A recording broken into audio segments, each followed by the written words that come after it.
Es un escenario fantástico. Cuando uno llega a Medina de Rioseco y de repente mira hacia el Canal de Castilla, ve esas puertas abiertas hacia el mar.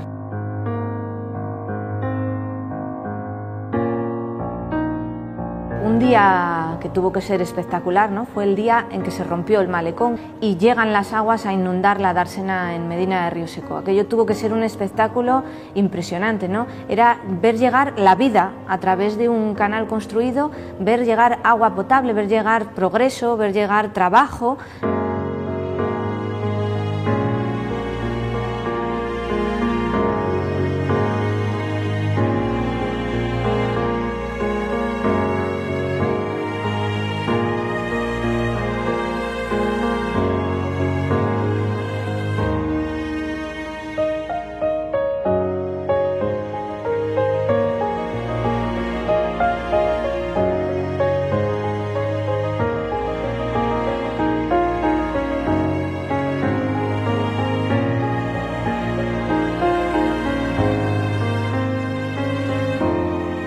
Un barco que pasa entre los campos, yo acostumbrado a venir del norte, de mar abierto, y ver esto, pues oye, es una cosa muy bonita y una experiencia pues preciosa.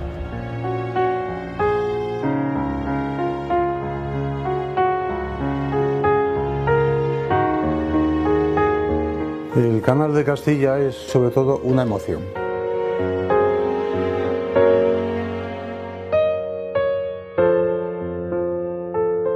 El Canal de Castilla es probablemente la epopeya civil más importante en toda la historia de España.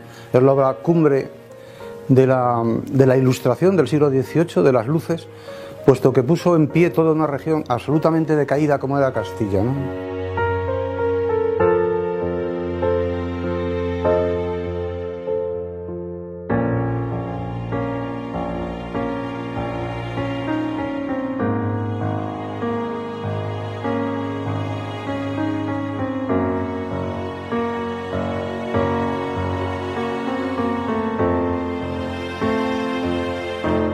El canal efectivamente fue una obra pensada por los ilustrados. Los ilustrados renuevan España y modernizan España. En unas operaciones que iniciaron pues tuvieron éxito, en otras pues no llegaron a culminar su obra, pero en cualquier caso ahí queda la imagen de renovación, la imagen de innovación, ¿no?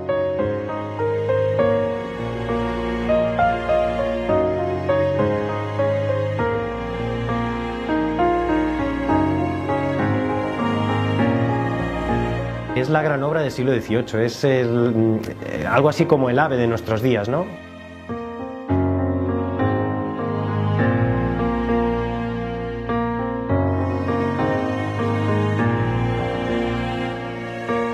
Fue excavado en sus inicios por campesinos, por el ejército, pero finalmente desde 1831 viene a ser excavado sobre todo por presos.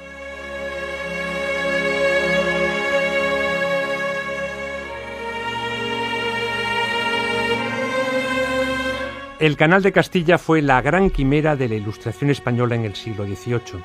El empeño titánico de convertir en puertos fluviales varias localidades de Palencia, de Valladolid y de Burgos, creando un gran río artificial que enlazara la meseta con el Cantábrico, para transportar en barcazas hasta los muelles de Santander el cereal que se producía en el gran granero de España y retornar cargados de productos de ultramar, haciéndolo, eso sí, compatible con el riego que transformó el territorio más árido de aquella Castilla. Las obras alcanzaron hasta Alar del Rey, a los pies de la montaña palentina por el norte. Finalizaron en la ciudad de Valladolid por el sur y culminaron en Medina de Rioseco, en el corazón de Tierra de Campos por el oeste, formando en conjunto una caprichosa y singular Y invertida. Durante años, el Canal de Castilla fue un río de vida. Embarcaciones que navegaban por sus aguas, esclusas que se abrían y se cerraban, y asentados junto a sus riberas, molinos, fábricas y almacenes trabajaban a plena actividad. Pero esta época dorada, como si se tratase de una ensoñación, se truncó, y todo quedó en un pasado glorioso, un presente humilde y un futuro aún por escribir. Sin embargo, Esta asombrosa grieta abierta en el paisaje de Castilla no cicatriza. Ahora solo surte de agua este secarral y es un buen atractivo turístico para los viajeros que se suben a los barcos que discurren por distintos tramos y mantienen activa la navegación. El caudal fluye obediente, como comprobaremos en este viaje que iniciaremos en la dársena de Medina de Rioseco, navegando por el ramal de Campos y del Norte, hasta el enclave donde el Pisuerga presta sus aguas junto al Ar del Rey, casi a las puertas del Cantábrico.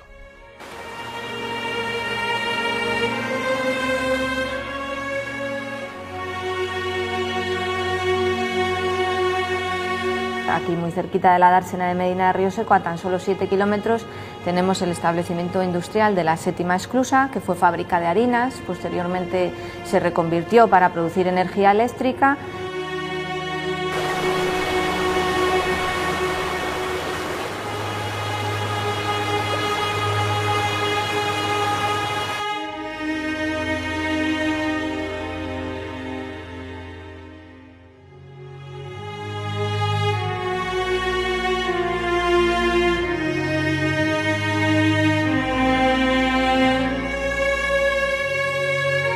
Y la fábrica de harinas de La Sexta, un kilómetro más allá, que también fue fábrica de harinas y que posteriormente también se destinó a producir energía eléctrica.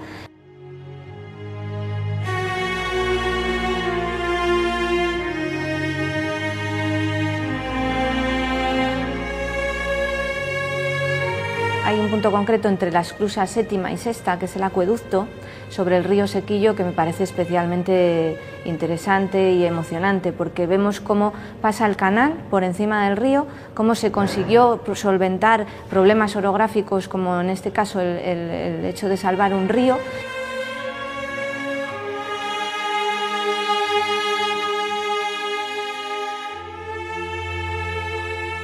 Algo que sorprende mucho a la gente que nos visita y viene preguntándonos es que qué son esas pequeñas construcciones, ¿no?, que se ven en las tierras a los lados del canal, o por ejemplo cuando nos acercamos a capillas, y es que nosotros lo podemos ver más familiar, pero la gente que viene de fuera no lo conoce, y son los palomares, esas estructuras de adobe donde se crían los pichones tan típicos de nuestra gastronomía.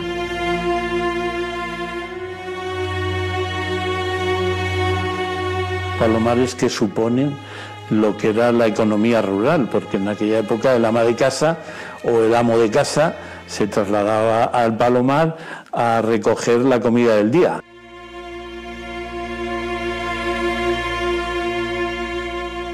Porque el reflejo de lo que supone en un recorrido verde al tiempo ver esta silueta de estos palomares, a mí me parece que es un atractivo grande.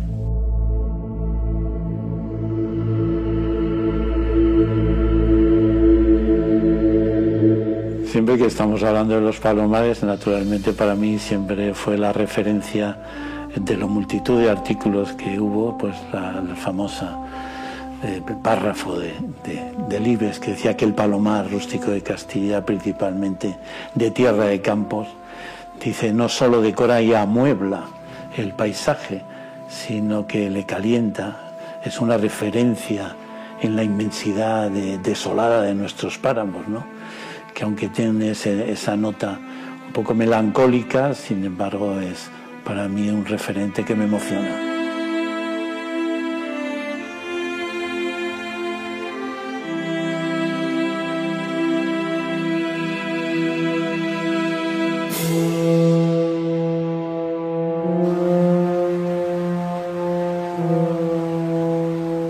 Desde el punto de vista visual, creo que el abanico de posibilidades es tan grande que es muy difícil salir de allí sin encontrar algo valioso.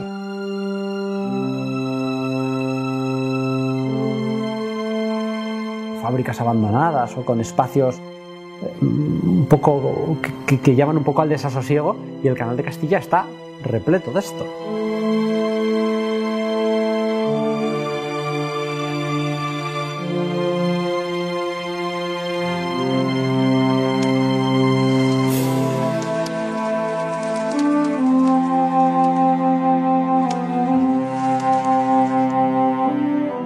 Los mayores conciertos de mirlos o de otras aves los he escuchado al lado del Canal de Castilla.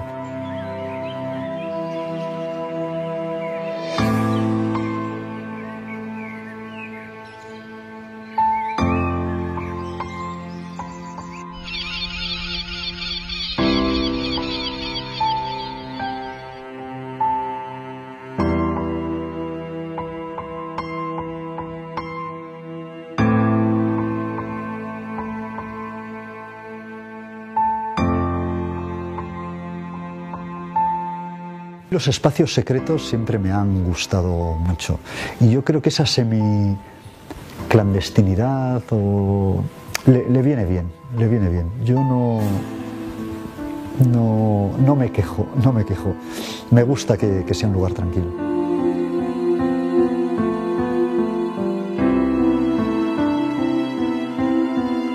Los atardeceres en el canal o los amaneceres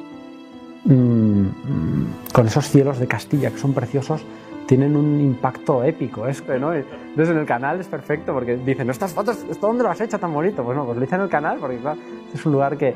y vuelves, yo creo que el canal vuelve.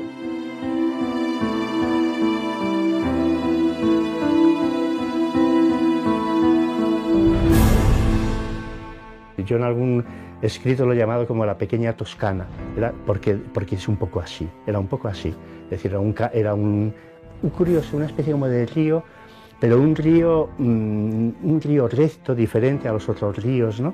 Con esas orillas llenas de arbolado, ¿no? De chopos, de fresnos, ¿no?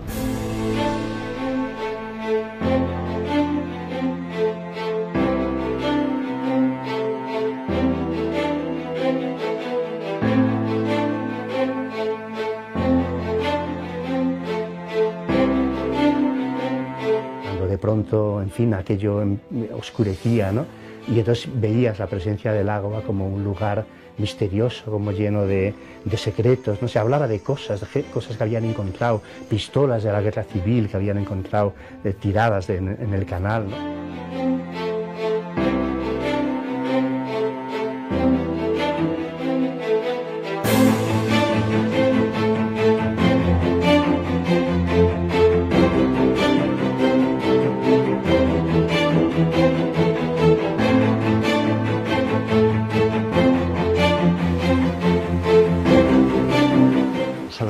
Del canal, en gran parte de su recorrido, no están modificados. Uno puede tener realmente la sensación de que está en el siglo XVIII, en esos caminos de sirga, en un entorno donde no ha habido grandes alteraciones urbanísticas ni paisajísticas, sino que lo que conocieron todos estos ingenieros es lo mismo que estás viendo tú, y eso es muy, muy hermoso.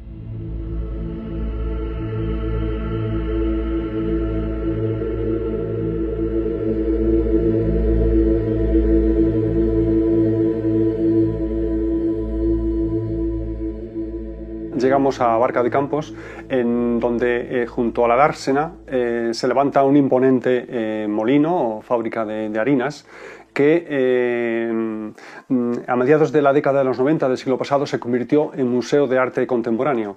Un museo que combinaba junto a la vieja maquinaria que elaboraba la harina con las obras del arte de vanguardia más actuales. Fue una revolución en el panorama cultural del canal y de las tierras de Campos.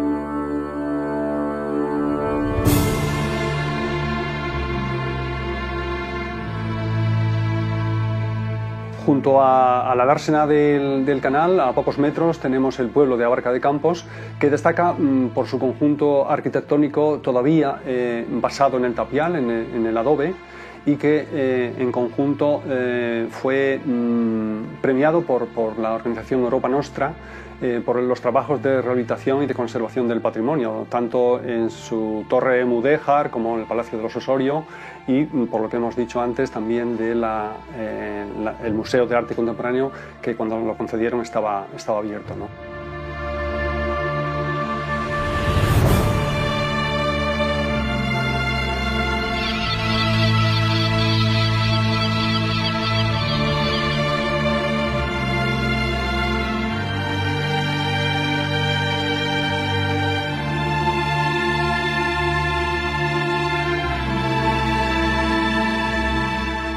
Luego ver la quietud del pueblo de Abarca con esa construcción en barro, en tapial, serena, pequeña, y luego la humildad de las aguas y de los monumentos, aunque sean grandes, pero son sencillos, son rectos, son, vamos, muy claros, ¿no? Muy limpios, ¿no? Entonces eso te lleva digamos, a definirte a ti como castellano, ¿no?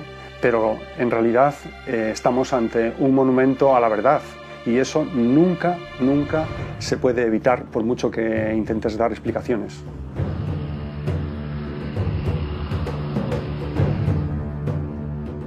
Hay varios tramos del Canal de Castilla donde uno se da cuenta de que el agua no es exclusiva del canal.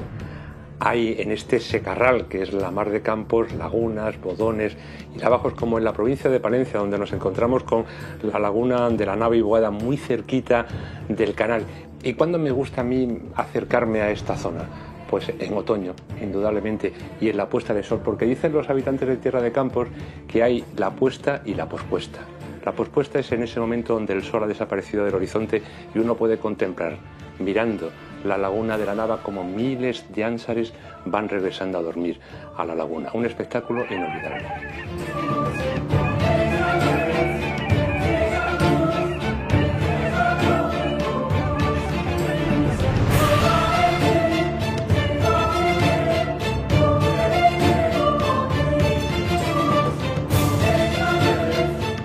La historia del Canal de Castilla es la historia de nuestra tierra, de nuestro pueblo, y la tinta, o sea, el agua del canal es la tinta de nuestra historia y hay que estar muy orgullosos de ella. Fue un momento que falta nos hace en este tiempo, en que se valoraba la razón, se valoraba la inteligencia por encima de todo, y se soñaba alto. Pues muy bien, genial, porque los países que sueñan bajo se estrellan.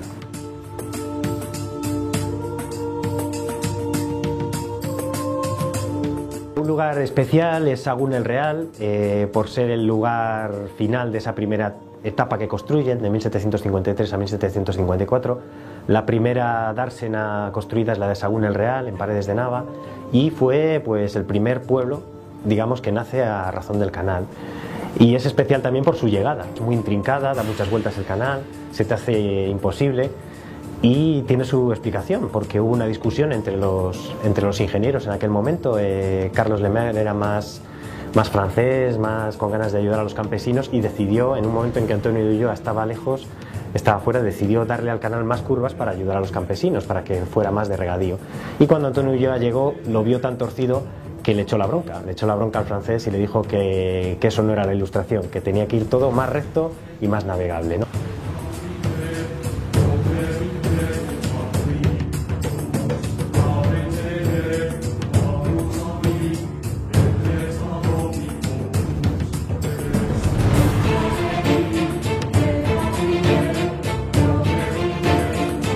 En Becerril el canal siempre ha estado muy integrado en el pueblo. Bueno, la llegada del canal a un pueblo que no tenía río. Si miramos la geografía, Becerril no tiene un río, ni un arroyuelo, ni nada. Va rozando por la iglesia de Santa María, que es del 16, le hacen un puente precioso, por cierto, los dos primeros puentes del canal, o después del de la Venta. Hace que eso integre mucho al pueblo. Todo eso hizo que Becerril siempre haya sido, desde entonces, haya estado muy vinculado a la ría, como la llamábamos allí. Yo me he bañado muchas veces, porque recuerdo que en el otro lado, en las eras están al otro lado del canal, y cuando se acababa de cosechar la cebada, que pica mucho, por cierto, íbamos a bañarnos a la ría, ¿no? Yo las primeras fotos que tengo vinculadas al canal es bañándonos y corriendo por la parva, que llamábamos la parva del canal, para secarnos.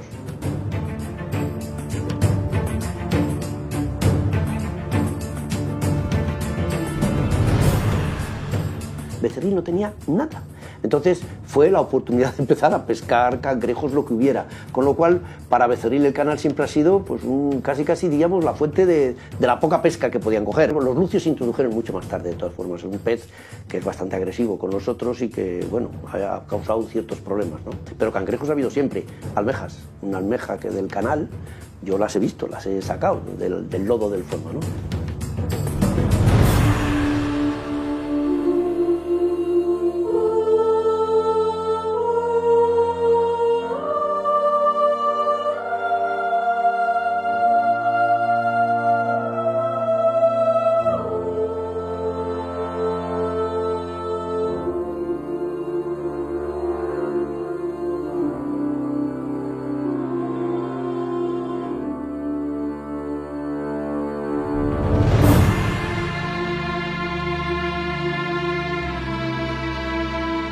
duda el puente de Valdemudo es el más armonioso de todo el canal, lo construyó Carlos Lemur.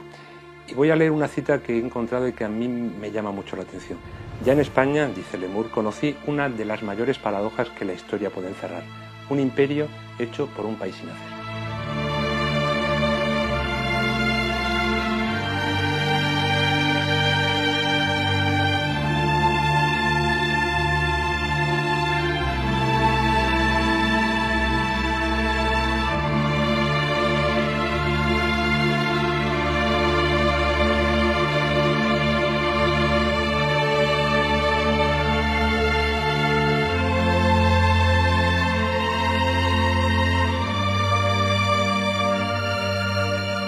Navegar en el Canal de Castilla por tierra de campos da una sensación de paz, de tranquilidad, y lo que sí sería bonito sería poder hacer el recorrido completo, llegar al Cantábrico, al mar, como estaba previsto y calculado cuando se hizo esta inmensa obra de ingeniería.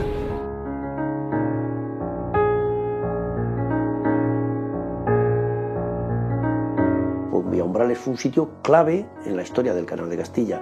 En Villaumbrales se construye el gran astillero.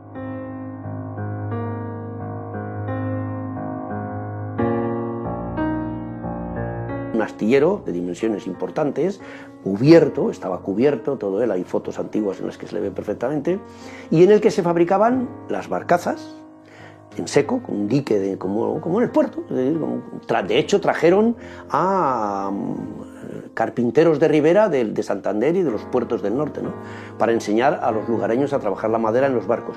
Se fabricaban las barcazas, se reparaban las barcazas, y otra cosa muy importante que no se cita muchas veces, se fabricaban y se reparaban las puertas de las esclusas. El astillero de Villaumbrales tiene un astillero, tiene un almacén, que hoy lo que llama la gente la Casa del Rey, en el que se puso un escudo a raíz de una visita que hizo el rey de inspección por todo el Canal de Castilla.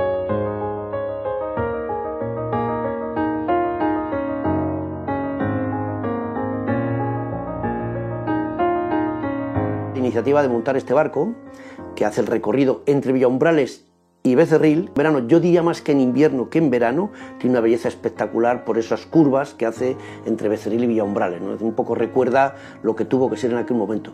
Lo interesante sería que también fuera por mulas, ¿no? Sería muy bonito.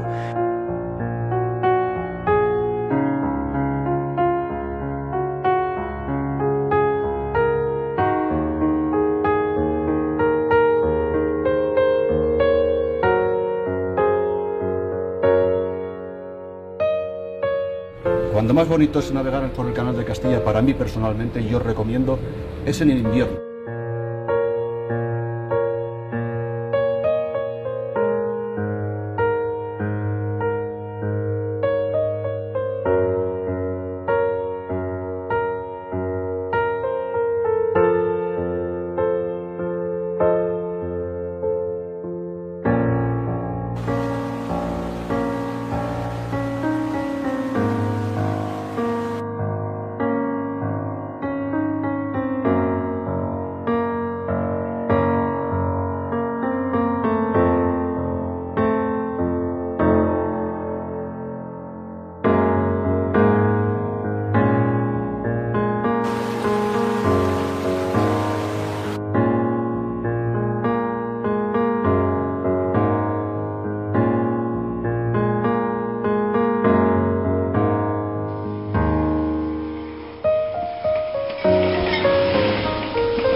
Los lugares de un fracaso son los lugares de los sueños, ¿no? Porque los sueños siempre hablan en el fondo de algo que se trata de conseguir y que no es posible.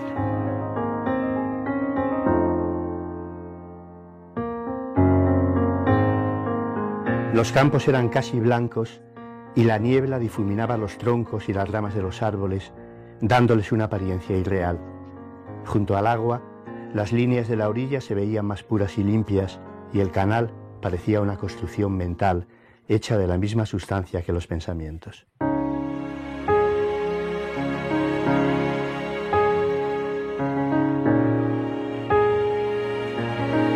Con una helada que había de 1000 demonios, ya iba rompiendo hielo según salí de la 15. Al llegar ahí en aquello, como el agua estaba tan mansa en el ancho, pues había un hielo disforme, y ni para atrás ni para adelante. Y allí me tocó estar solamente un mes enterito allí en aquello, en mitad del canal. Y hasta que llegó el deshielo. Ahora estaba en las barcas durmiendo y llegaba chas, sentías el hielo que decía, bueno, esto se va a partir en dos cachos y va uno a quedar aquí.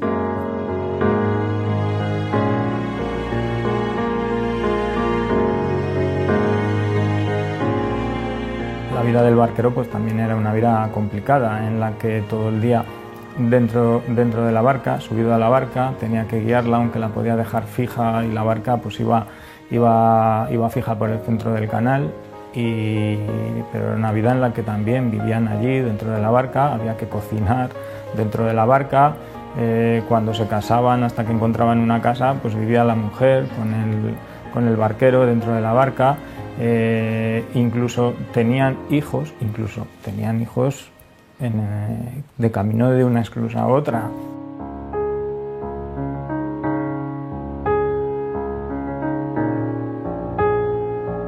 Un casco de hierro que teníamos que hacer la vida durante las 24 horas dentro de él, en un reducido camarote de 6 a 7 metros cuadrados, donde disponíamos de una mesa, 2 banquetas, un pequeño armario, la cocina y el camastro que llamábamos nosotros para el descanso nocturno.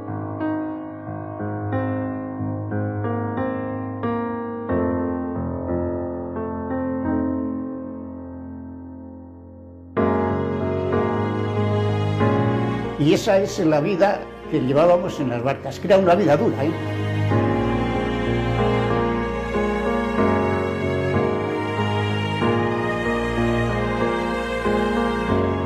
Claro, el Serrón es un punto estratégico, es una invertida, y entonces al llegar del norte al centro se deriva hacia Valladolid y Medina Rioseco, es decir, desde Alar del Rey. Entonces ese es el punto donde se distribuye el agua a los distintos ramales, que sabes que además se tardó muchísimo en completar, precisamente por la tensión que en ese momento provocaba la distribución del agua y que sigue provocando.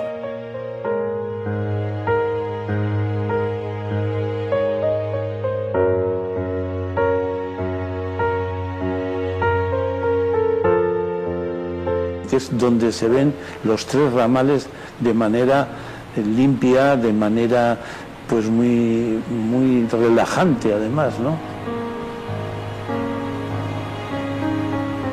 Ese lugar de encuentro de los 3 ramales tendría que ponerse en valor de manera extraordinariamente respetuosa, pero que fuera conocido, para que cuando hablamos del canal, aquellas personas que no lo conocen tuvieran la oportunidad de visitarlo y verlo.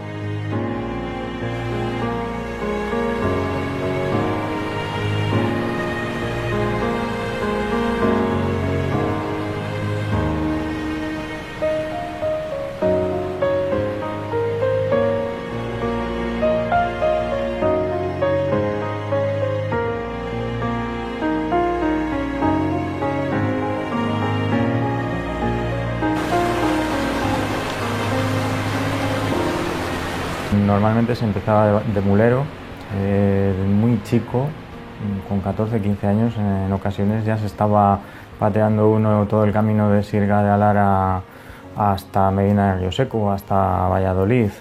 A veces también, en función de cómo se llevaran, pues también el barquero le dejaba al mulero que subiese encima de la barca y guiase la barca, y ya de esa manera iba aprendiendo un poco cómo era el manejo de la barca para luego dar el salto a la siguiente fase, que era la de barquero.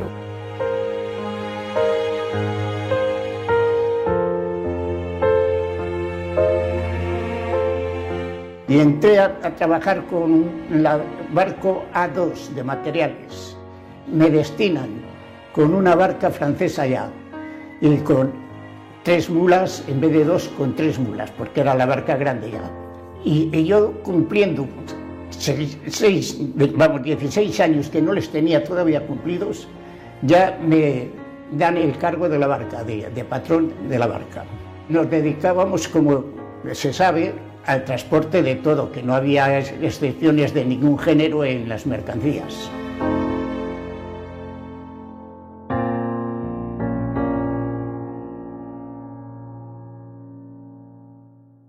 Ya estaban los teléfonos en movimiento continuamente, pues se comunicaban, pues sale la barca de tal sitio y más o menos sabía lo que íbamos a tardar, un cuarto de hora arriba, un cuarto de hora abajo o media hora inclusive.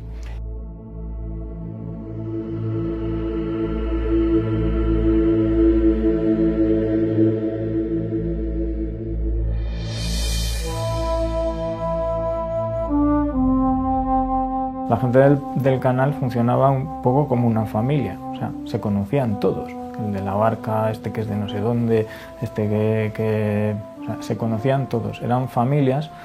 Tradicionalmente se entraba el padre, luego entraba el hijo, entonces eran familias tradicionales y con el paso de los años pues se generaba esa sensación de familia.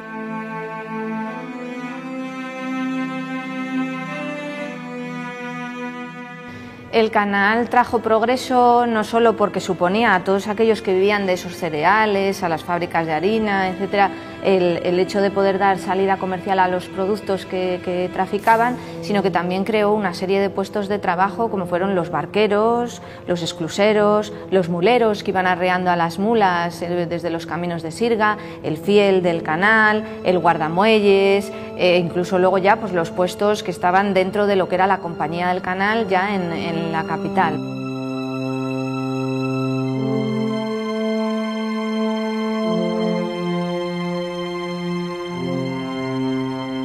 Muy cerca ya de la triple esclusa de Ribas de Campo nos encontramos con la esclusa de retención de Calahorra. Esta obra hidráulica de forma ovalada servía para impedir que las aguas del Carrión en las grandes avenidas entrasen en el canal de Castilla.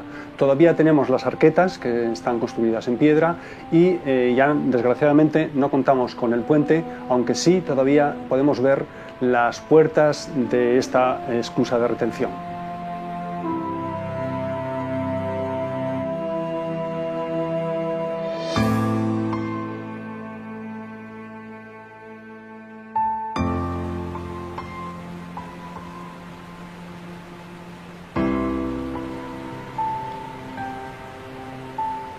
Es como una escultura de una modernidad apabullante, esos huecos habitables de los que hablaba Oteiza, una geometría variable con el nivel del agua, pero al mismo tiempo estamos en una obra de la Ilustración. Pero si nos quedamos meditando y en cualquier momento del amanecer, del crepúsculo, nos damos cuenta que es la misma piedra la que emite la luz, no la refleja, sino que la emite ellos, y eso no es de la Ilustración, eso es de un renacentismo absoluto. Y claro, nos damos cuenta que las esclusas ovaladas del 18 son el modelo de la esclusa Mitra diseñada por Leonardo da Vinci, ¿no?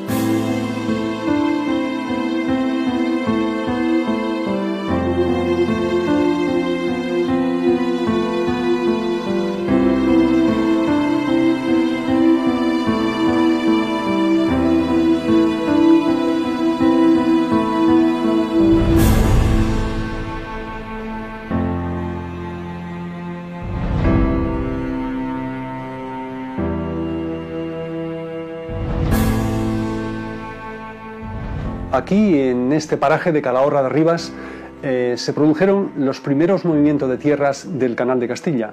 Fue un 16 de julio de 1753.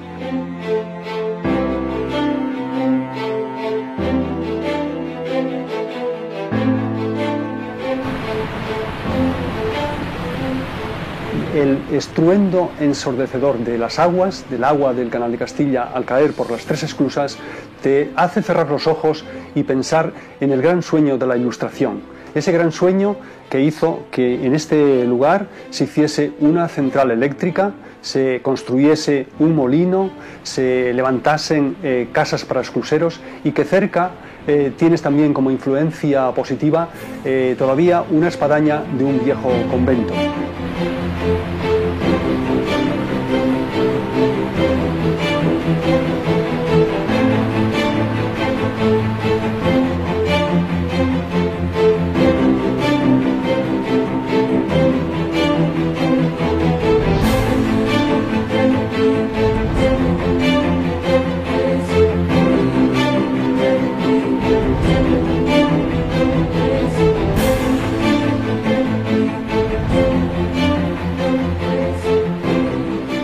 Pero una cosa crucial, y nunca mejor dicho, es el cruce. Un cruce absolutamente espectacular para que tenga sensibilidad para observarlo en Fromista, ¿no? Porque ahí se cruza esta ruta laica de civilización con la ruta sagrada del Camino de Santiago.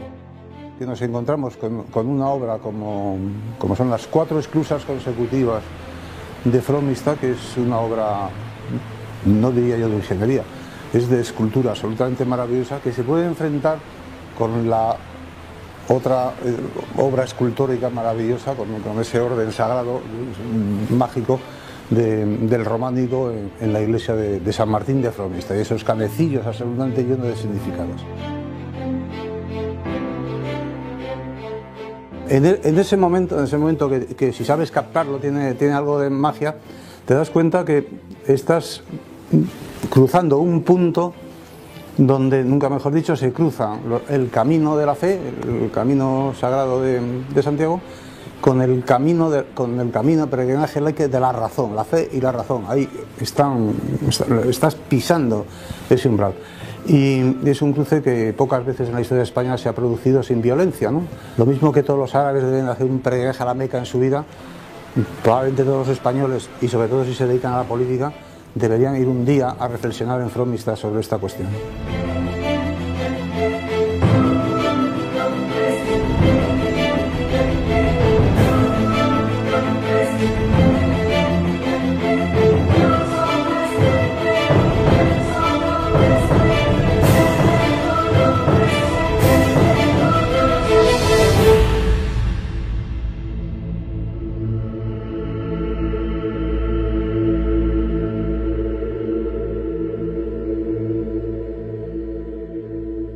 A mí me gustan mucho las fábricas harineras, ¿no? El ver esas arquitecturas también tan melancólicas, abandonadas, muchas de ellas, o las dársenas, me parece una arquitectura tan evocadora, tan literaria.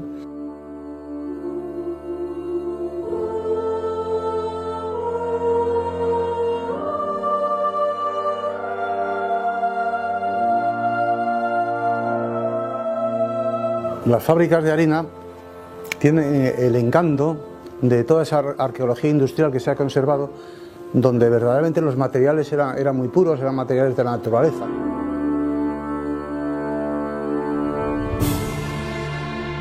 El mobiliario industrial de la época es algo que efectivamente también evoca a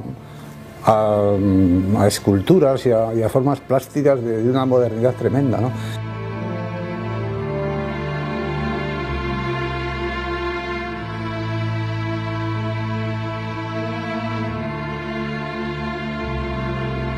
Fue descubrir los campos góticos, ¿no?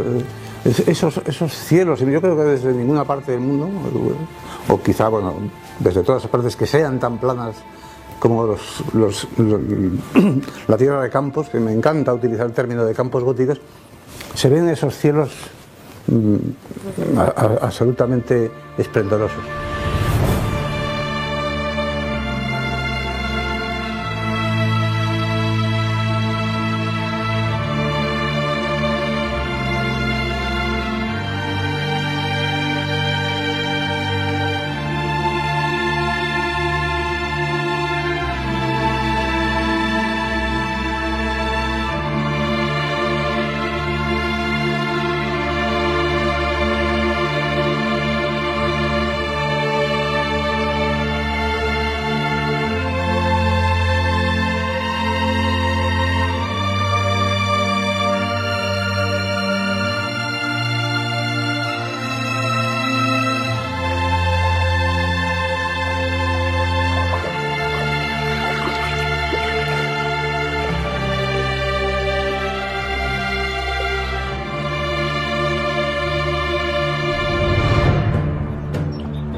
Mi abuelo había sido caminero, entonces él hablaba siempre del canal como una obra muy importante y sobre todo él admiraba el acueducto de Abánades. Él siempre decía, Abánades es lo mejor del canal. El canal vuela sobre el río Valdavia, nos producía mucha emoción, no sé, igual puede parecer algo ingenuo, pero visto con una mirada infantil, ese acueducto y ese verse cruzar dos cauces nos parecía algo muy, muy hermoso.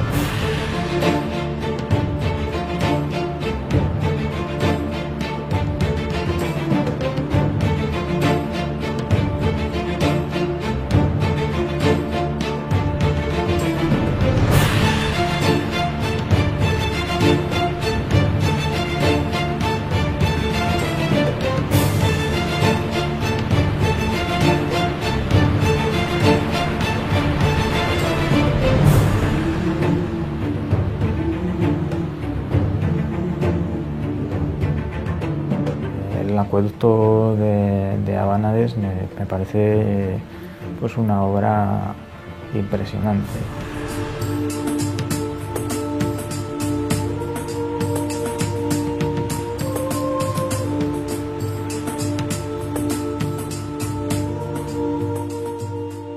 Que a mí me parece de especial belleza, que es el acueducto de Abánades, muy cerca de Melgar y de Osorno, una construcción que llevó 5 años de duración y que supone un reto ingeniero tremendo, porque es cruzar el canal por encima de un río, ¿no? Algo bueno, pues que hay que pensar en aquella época, que no había tantos medios como ahora, pues que resulta casi una empresa del Imperio Romano, ¿no?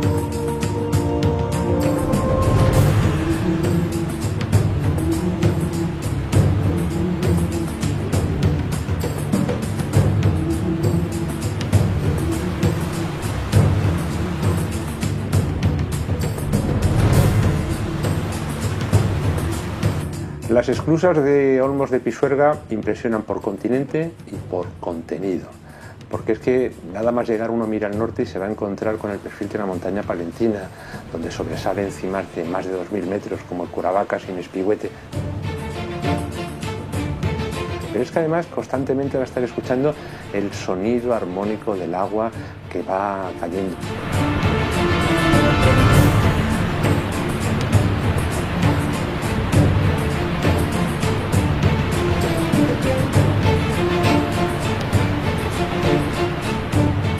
Si uno se acerca al caer la tarde, al final del verano, principio del otoño, hay momentos donde salen fuego de las piedras y es que el sol se refleja en esta imponente obra hidráulica.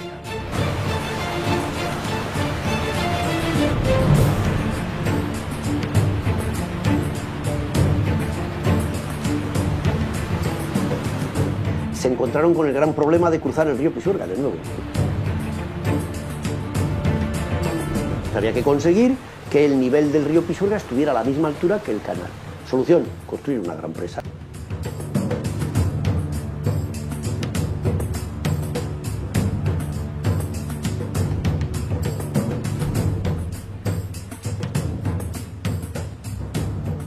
Como el agua que llega del canal, que viene de Alar, de la sexta esclusa, se marcha por el Pisuerga. Y el que entra a alimentar de nuevo es el que viene del río Pisuerga. Es decir, no el agua del canal sigue derecho, evidentemente, no encuentra el otro arroyo y se marcha, y el otro toma de nuevo.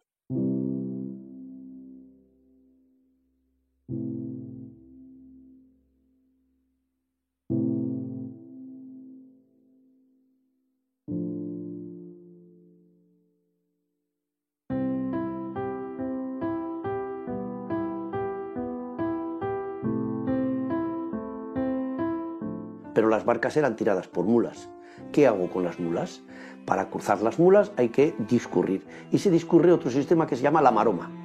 La maroma es una maroma de cuerda, gorda, muy gorda, que va desde una orilla a otra del río Pisuerga, aguas arriba del canal, y que en un lado está atada a un chopo, como está la que actualmente los amigos del Cid Herrera han vuelto a poner en marcha, y en el otro lado en una estructura que parece una arqueta de riego, pero maciza, no tiene huecos, simplemente servía para atar allí la maroma. Ahí, mediante una barca con su barandilla y muy alta, los muleros montaban las mulas en la barquita, tiraban en la maroma y las pasaban al otro lado. En cuanto la mula estaba al otro lado, se volvía a enganchar al barco y tiraba. Esos castilletes ahí con esa piedra rojiza, caliza rojiza del norte, pues, y la misión de esa esclusa es esa, no es salvar un desnivel como salvan otras esclusas, sino abrir o cerrar la esclusa en función de la cantidad de agua que me llega del río Pisuerga, o no, del Pisuerga que está pues 100 metros más arriba, ¿no?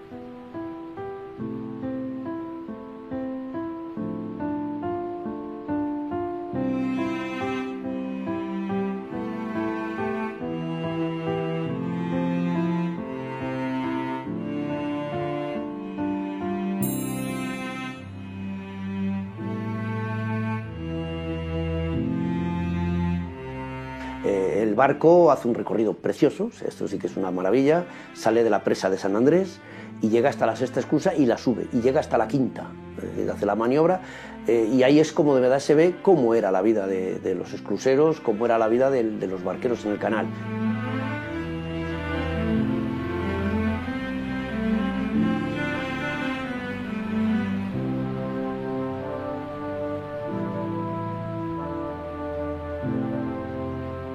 Para solventar los desniveles se construyeron las esclusas. El sistema aparentemente es bastante sencillo para quien lo ve. El barco llega a una de las esclusas, se abren las compuertas, entra el barco, se cierran las compuertas. Al ir soltando el agua, el barco va bajando, para lo cual en las esclusas, si nos fijamos, hay unas barritas de hierro verticales a las que se ataban las maromas de los barcos, pero que permitía que cuando el barco bajaba o cuando el barco subía, no se atoraba, no quedaba en el aire, ¿no? Es más espectacular subirlas que bajarlas, porque al bajarlas tú no ves salir el agua sale por la compuerta de aguas abajo y tú no lo ves, pero cuando subes tú estás dentro del vaso de la esclusa y el agua está entrando por las tajaderas y llega a mojar a la gente que hay en proa, a salpicarlos.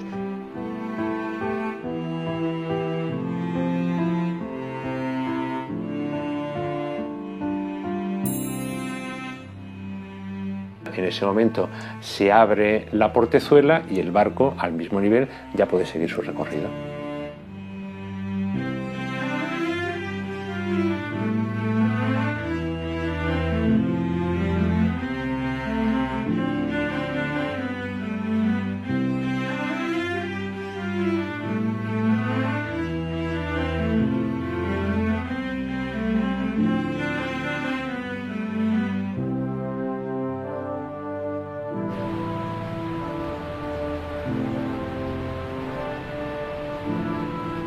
La quinta y las de Calahorra de Arriba son las únicas que tienen el puente aguas arriba. Entonces es una excusa curiosa por eso, y luego pues porque ahí hubo una central eléctrica que funcionó mucho tiempo.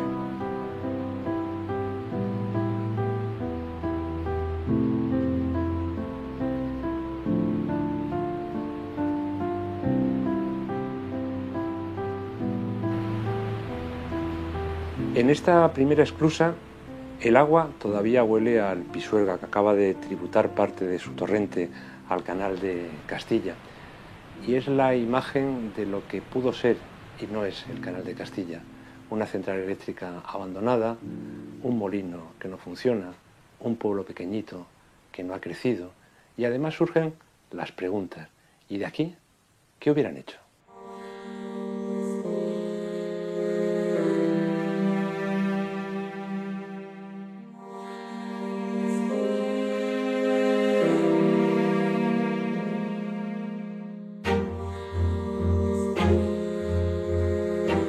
Vuelvo al sitio este de Alar, ¿no? Porque me pareció un sitio digamos que tiene un cierto significado porque es una ciudad nacida exclusivamente en torno al canal y nada más que en torno al canal, ¿no? Y claro, eso hace que tampoco sea una ciudad especialmente bonita en cuanto desde el punto de vista urbanístico, ¿no? Pero sí significativa porque está pegada, digamos, al nacimiento de la obra pública y ese es su origen, ¿no?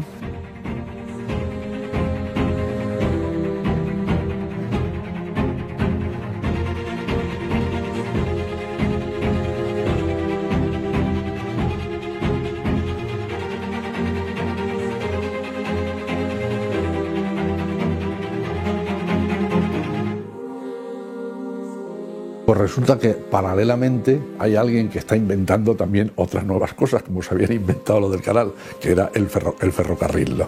Estamos a mediados del siglo XIX, que es cuando empieza justamente a otorgarse las primeras concesiones ferroviarias, que también son, por cierto, concesiones de obra pública, ¿no? El ferrocarril mata lógicamente al transporte por el agua porque es mucho más lento, es mucho más caro, es mucho tal y es una historia triste, ¿no? Que un medio de progreso como es el ferrocarril pues mata a este otro medio que fue de progreso.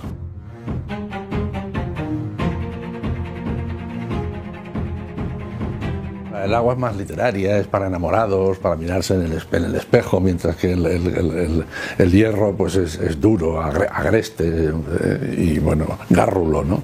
Y acaba efectivamente con ello. Pero ese es el signo de la historia.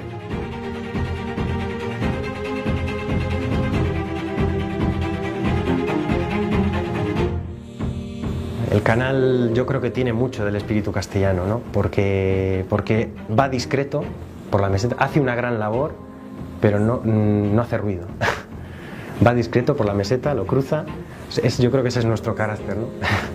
Ya mismamente, aunque yo lo llamo así, la catedral número 13, pero aunque es todo el trabajo que consistió, casi 100 años de construcción y bueno, pues lo que decía antes, de niños lo veíamos como un río más, ¿no? Hasta en eso es humilde el canal, ¿no?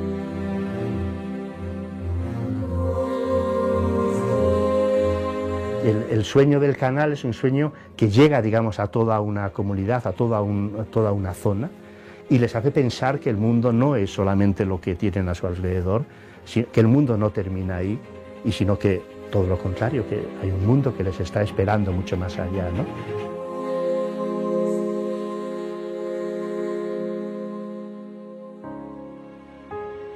Vamos a comunicar a través del agua a Castilla con el resto del mundo. Por de pronto ha embellecido el paisaje y ya solo con eso sería digna de nuestra admiración. Siglos después el canal sigue sirviendo para aquello que se concibió, que es para unir Castilla, y eso es admirable. Y sobre todo es la demostración de que la razón, lo razonable y el trabajar y la constancia producen sus frutos, ¿no? Los sueños de la razón no producen monstruos, lo monstruoso es no seguir esos fantasmas. ¿Y cómo llamar a quien hace este canal de Castilla, ¿no? Bueno, canalero, pero canalero sería el equivalente al peregrino, ¿no? El peregrino es el que va a Santiago, canalero es el que lo hace y lo debe hacer por el camino de Sirga, ¿no? Que es la forma más fácil de observarlo, ¿no?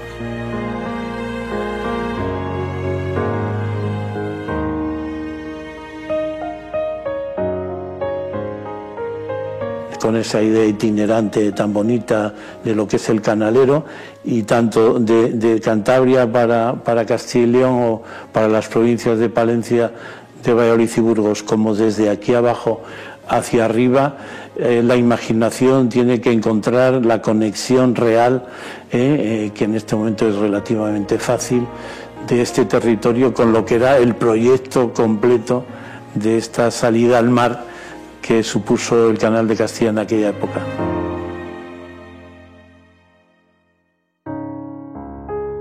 Me abrió en canal, el canal me abrió en canal a Castilla y me quedo con las ganas que eso no he visto todavía, el canal helado.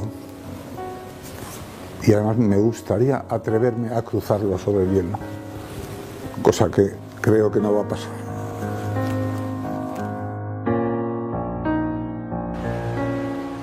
Sobre todo lo que recuerdo mucho es el sonido del agua. Me tranquiliza estar por el canal. No sé si es porque nací allí o por qué, pero me tranquiliza. Más allá de la imagen, yo pienso que el Canal de Castilla es inspirador. Y cuando tú te encuentras con algo inspirador en tu vida, quieres volver a ello.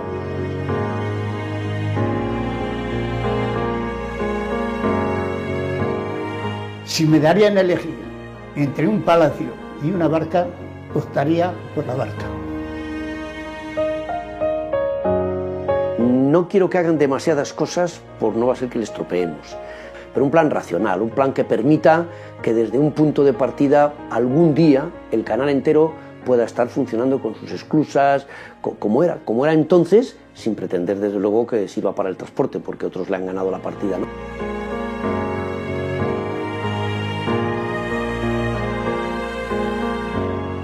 Ver llegar todo aquel agua, inundar la dársena en ese noviembre frío para que luego posteriormente los barcos pudiesen navegar hacia los puertos del norte, tuvo que ser impresionante, ¿no? La mentalidad de aquella época desde luego que es digna de destacar, ¿no?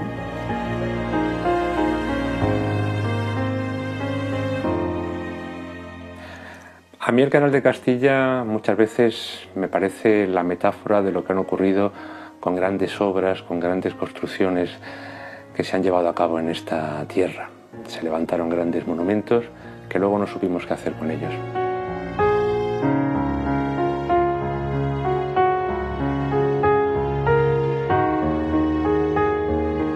No, es que llegas a un sitio que te quedas, vamos, que los ojos no te dan para ver todo lo que quieres ver, porque dices, pero ¿cómo está esto aquí? ¿Cómo está tan abandonado? Pero ¿y cómo? Joder, esta maravilla, ¿y qué ha pasado aquí? ¿Quién se le ocurrió? No sé, bueno, y dices, y ahora claro dices, pero ¿y cómo coños? O sea, ¿por qué nadie se ocupa de esto?